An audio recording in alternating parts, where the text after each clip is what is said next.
والدین کی اطاعت اور جدید سائنس۔ یہ جتنا یووا طبقہ میرے سامنے موجود ہے، یہ ذرا کان کے پردے کھول لے اور سن لے۔ والدین کی اطاعت اور ان کی فرما برداری میں دنیا آخرت کی کامیابیاں مضمر ہیں۔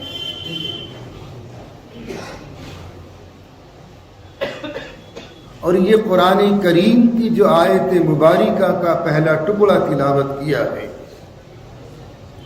اس کے فلسفے کو سمجھیے۔ اللہ رب العزت والجلال نے اس آیت مبارکہ میں پہلا اپنا حق بیان کیا ہے، وَاعْبُدُوا اللَّهَ وَلَا تُشْرِكُوا بِهِ شَيْئًا۔ اللہ کی بندگی کرو، اس کی عبادت کرو، اس کی ذات میں، اس کی صفات میں کسی دوسروں کو شریک نہ کرو، یہ اس کی شان ہے۔ بات عظیم، اگر اللہ چاہتا تو اپنا حق بیان کرنے کے بعد کسی نبی کا، کسی رسول کا، کسی ولی کا، کسی محدث کبیر کا حق بیان کر دیتا، نہیں۔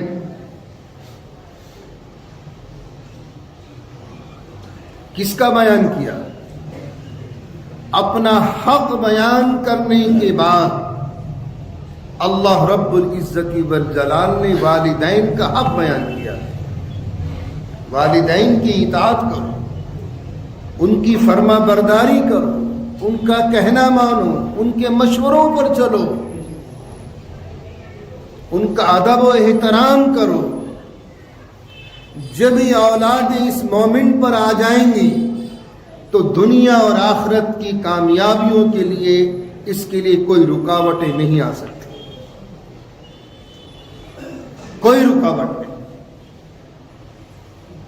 ورنہ میاں مرنا تو سب کو ہے، یہ خالی گٹھلیاں ہمارے پاس ہیں، کچھ نہیں اس میں۔ اور ایک بات اور ذہن نشین فرما لیں، ملک الموت ایک فرشتہ نہیں، سینکڑوں ہیں، ہزاروں لاکھوں کی تعداد میں۔ ہاں، جو حضرت اسرائیل علیہ السلام ہیں تو اس ڈپارٹمنٹ کے وہ ہیڈ ہیں۔ کبھی آپ یہ ذہن میں رکھیں کہ فرشتہ ایک ہی ہے، ایک دن میں سینکڑوں کروڑ ہا جگہ موتیں ہو رہی ہیں، پوری دنیا میں موتیں ہو رہی ہیں، ایک فرشتہ کہاں کہاں تک بھاگے گا؟ انسانوں کی بھی ہیں، جانوروں کی بھی ہیں، جانوروں کی نکالنے کی روحیں بھی انہی کے ذمے ہیں۔ ان سب کا نام ملک الموت ہے، اور یہ ایک نہیں، ہزاروں لاکھوں کروڑوں ان گنت فرشتے ہیں جن کا ہیڈ اس ڈپارٹمنٹ کا حضرت اسرائیل علیہ السلام۔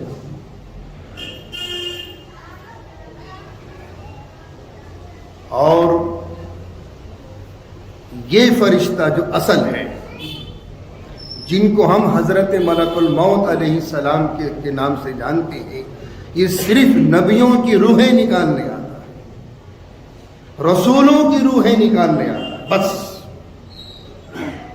چونکہ نبی اور رسول جس منصب کے افراد ہیں، کسی اور فرشتوں کی ہمت نہیں ہوگی، تو حضرت ملک الموت جن کو ہم کہتے ہیں، وہ صرف نبیوں کی اور رسولوں کی روحیں نکالتے ہیں، باقی اور انسانوں کی روحیں نکالنے کے لیے سینکڑوں نہیں، ہزاروں لاکھوں کروڑ فرشتے ملک الموت کے نام سے پہچانے جاتے ہیں۔ یہ دغدغہ بھی میں نے آپ کے ذہنوں کا دور کر دیا، اور یہ میرے قول نہیں، شیخ الحدیث استاذ محترم حضرت مولانا مفتی سعید صاحب پالن پوری رحمۃ اللہ علیہ کے ملفوظات ہیں، جنہوں نے بخاری کی شرح لکھی ہے۔ بہرحال مرنا سب کو ہے، تو والدین کی اطاعت اور فرما برداری، اس قرآن کریم کے فلسفے کو سمجھیے کہ اللہ چاہتا تو کسی نبی کا، کسی رسول کا، کسی ولی کا حق بیان کر دیتا۔ اپنا حق بیان کرنے کے بعد اگر کسی کا حق بیان کیا ہے وہ ہے والدین کی ذات گرامی۔ اور سنیے قرآن کریم کا فلسفہ، یہ نہیں کہا کہ وہ والدین مسلمان ہی ہوں۔ بہت باریک نکتے ہیں قرآن کریم کے۔ آج تو چند الفاظ اردو زبان کے سیکھ لیے تو ہم مفسر بن کے بیٹھ گئے، محدث بن کے بیٹھ گئے۔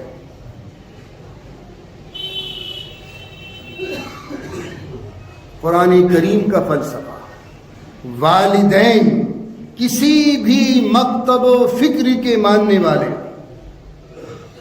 کسی بھی مذہب کے ماننے والے ہوں، ہر حال میں اولاد کو اپنے والدین کی اطاعت کرنی ہے، ان کی فرما برداری کرنی ہے، ان کا ادب و احترام کرنا ہے، ان کے مشوروں پر چلنا ہے۔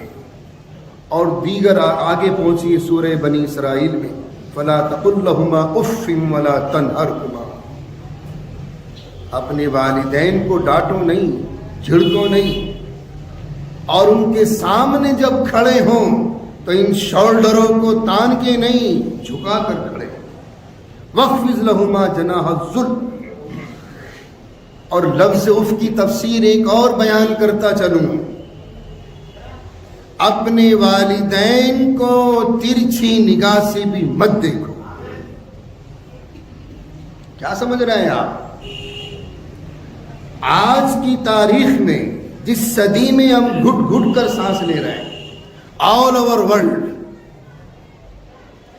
10% مسلمان نمازی ہیں جو مسجد میں آ رہے ہیں، باقی 90% مسلمان مسجد سے باہر ہیں۔ کیا کہہ رہے ہیں آپ کہ ہماری سنتا نہیں؟ ارے 50-50 کر لو تو جب سنے گا۔ پوری دنیا کا ریکارڈ بتا رہا ہوں، 10% مسلمان نمازی ہیں، چاہے وہ مسجدوں میں آنے والے ہوں یا گھروں میں نماز پڑھنے والے ہوں، 90% مسلمان مسجد سے باہر ہے آج کی صدی میں، آج کی تاریخ میں۔ تو کس منہ سے ہم اللہ سے مانگ رہے ہیں؟